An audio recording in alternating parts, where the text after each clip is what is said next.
a few words on the nature of the Trinity, which is the model for creation. So this evidently the Trinity thinks differently from humans. Perhaps what is most significant about God, or his most dearing attribute, is his desire not to be God. In other words, the divine humility is so incredible that instead of, maintaining his high and mighty isolation from human miseries, he identifies with them. And that's the second meaning of the cross, when you put God's body become human on that human condition, means God has totally identified with the human situation just as it is, which is damaged, beaten, broken, in some cases loathsome, and capable of rejecting God. So that's what it means that God is interested in sinners, sinning meaning those who reject God in the fullest sense. So those are people you might say he's most interested in, because he knows the terrible misery that they experience through alienation from God and from others and from creation. That is the inevitable consequence, the natural sanction of rejecting God or sin or our neighbor and things like that. So the Father then is total emptiness, but with infinite possibility to become anything or to create anything.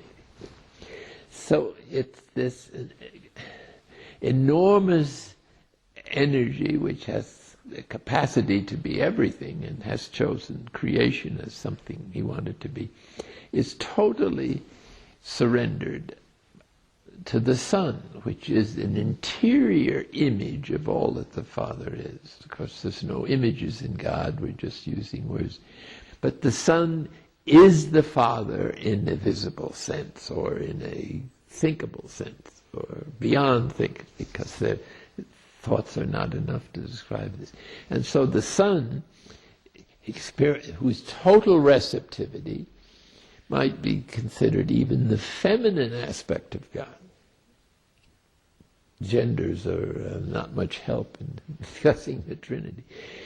But what the Son does is, having received the whole of the riches of the divinity absolutely gratuitously, returns it all to the Father without limit.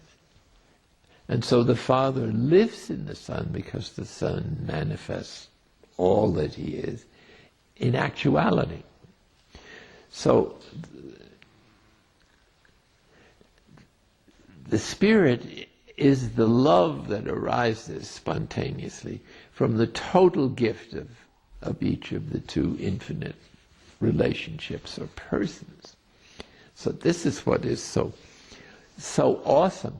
The Father and the Son are a total gift of themselves to each other, but they have a relationship, and all that constitutes them as separate is the way they received the divine essence originally. So the Father always has it, the Son received it from the moment of eternity.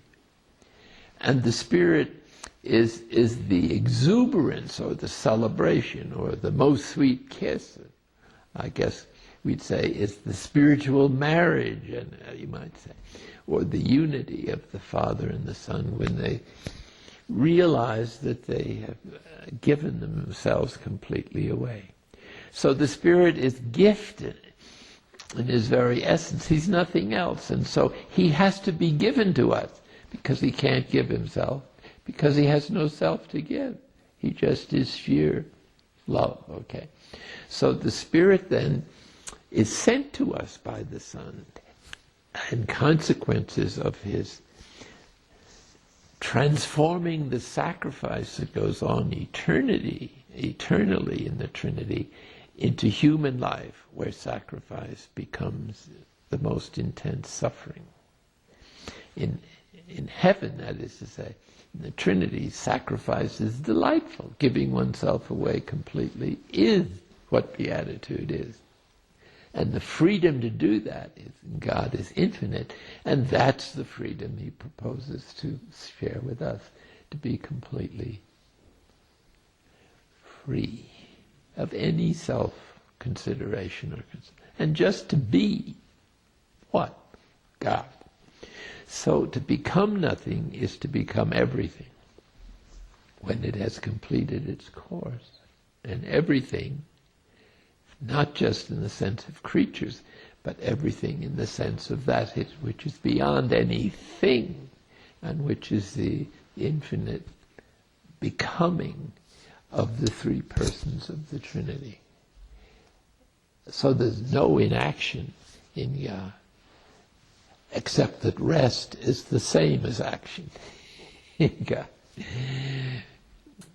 But being is beyond both, and God's reality is beyond being. So that's why our thoughts kind of crumble in the face of such love, which is beyond any love we can conceive of. Love beyond love. This is the spirit.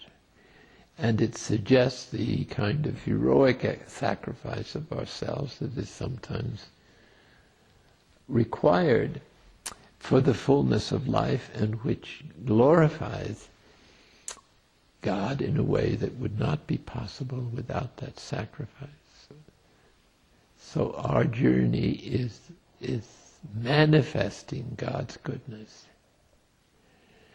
And from each of us comes this radiance of the original creation that is overlain by the darkness of senses and our faults and so on, but which gradually begins to thin out and to brighten up as one habitually begins to feel and think as God does. And wisdom is what perceives reality the way God does. So it's a real participation in the divine life and knowledge. So when we say that God is unknowable, we're referring to the intellect which can't put God in rational terms. But God is not unknowable to love.